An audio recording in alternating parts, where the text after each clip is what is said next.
Hey, what's up, friends? Welcome back to the channel. As always, my name is Anton. Hopefully all of you guys are having a fantastic day because we're going to be getting more Florence the Machine. So she's been dropping songs in pretty close proximity because I'm pretty sure I did the last one like last week.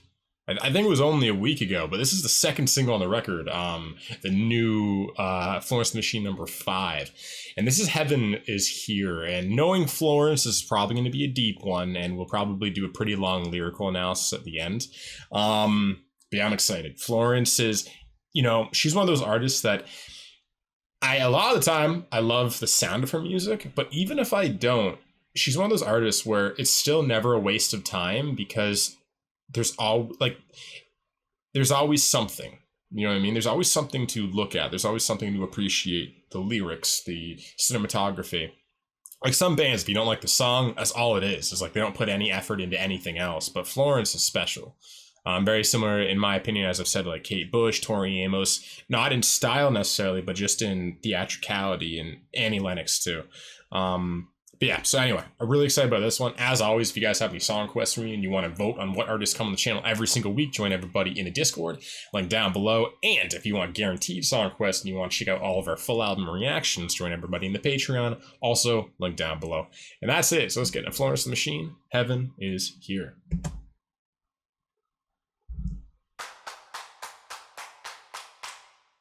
Oh, bring yourself, bring your cigarette. Draw me a circle and I'll protect. Heaven is here if you want it. Oh, bring your boy, bring your bottle. Open your mouth, pour it down his neck. Heaven is here if you want it. And all of the fish, let them flounder. I went to the water, drank every drop. I'll turn your sea to a desert. My Catholic taste and the devil, all gilded and golden. Yes, I'm your girl. Hell, if it glitters, I'm going. And I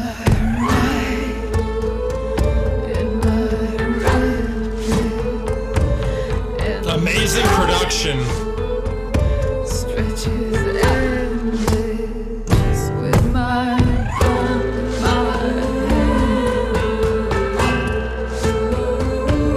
No eyes in my hand.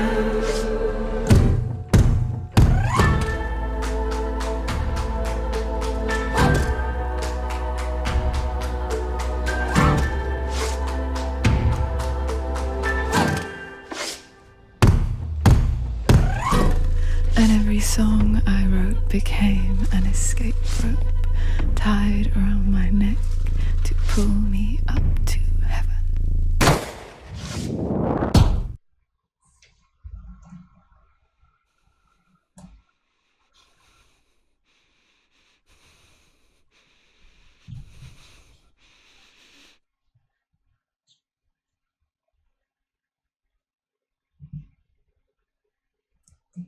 Yeah, she did it again. I'm just like, wow, completely captivated into that.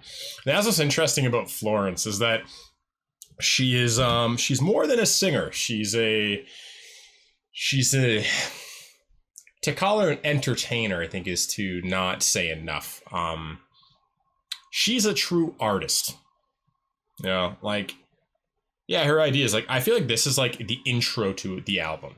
Like, either this should be like the first or the last song, or an interlude in the middle. Because like as a song, I probably will never listen to this one again. But as an experience, as a thematic aspect of an album, I think this is really interesting. Incredible production. And like, obviously, like, we hadn't got enough of this album to warrant me fully saying this yet, but I definitely do miss like the really musically focused aspects of like Never Let Me Go, like, because that song I feel like was a song first and experience second. And I always say, how much I love the experiential aspect of Florence the Machine and some of these artists, and I do. But if I'm going to be just kind of listening to something and wanting to just kind of, simply listen to something, I would definitely, again, throw on something like Never Let Me Go over some of these things. But if I want to, like, who knows, like smoke a bit of weed or something, get into that very creative headspace and like kind of lose myself in music, like this stuff would be very interesting. This stuff is stuff that you can chew on. You know what I mean? You can chew on Never Let Me Go. It's an extraordinarily deep song for that kind of thing, but this stuff is like on a whole other level of depth. This stuff is, I feel, it's almost like depth first, music second, and it's just very interesting. And again, while I might like stuff like Never Let Me Go more, the sheer aspect that we don't get music like this anymore in the world very much, in the mainstream especially. We don't get experiential stuff first. And I think that this stuff needs to be cherished. I think this stuff needs to be honored for what it is, because we don't get artists like this very much. And so in some sense, it's almost like Florence is the artist that's falling on the sword, kind of the martyr of this kind of music, that is almost like, okay, we're going to give you something that is so different. And and I'm very curious. I'm curious to know how popular this stuff will get, because I feel like it's very niche. It's very for a certain kind of listener. And I don't know if the mainstream listener would appreciate what this is going for, because even the lyricism extraordinarily deep. You have to kind of sift through layers to kind of get through this. And there was the bridge was really interesting. But let's get into the analysis here. So who do we got? We got produced by Jack Antonoff. That's funny. Dave Bailey. And Florence Welsh. Okay, so she's actually doing the producing credits now.